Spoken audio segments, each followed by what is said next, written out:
J'ai traité le corps dans mon travail comme un paysage, en utilisant une lentille macro donc, qui me permettait d'être très près d'un sujet et après ça d'agrandir l'image dans des proportions qu'on qualifiait de monumentales, mais monumentale, c'est simplement par rapport à la photographie plus traditionnelle qui était de petite échelle. Mais donc l'expérience, par exemple, du corps vu de près et agrandi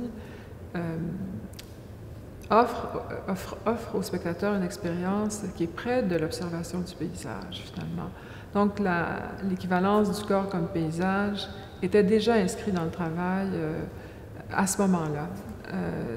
Parce que, à cause de la taille des images, mais aussi à cause de l'abstraction du corps et du regard du spectateur dans l'œuvre.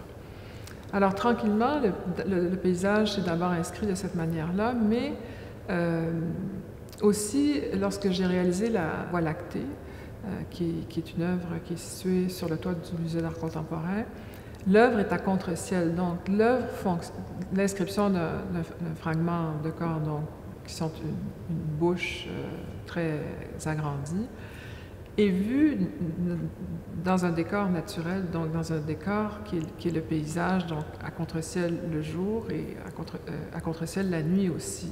Donc, le paysage fait partie de l'œuvre. Mais c'est vraiment à partir de la Voie lactée où j'inscris dans l'œuvre qui suit la Voie lactée le corps et le paysage dans une même œuvre.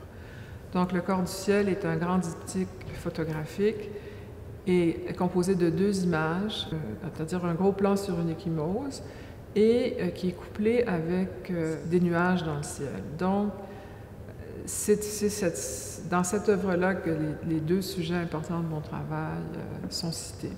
Mais ce sont aussi 2 sujets de l'histoire de l'art qui sont extrêmement importants. Donc, c'était ma manière à moi de...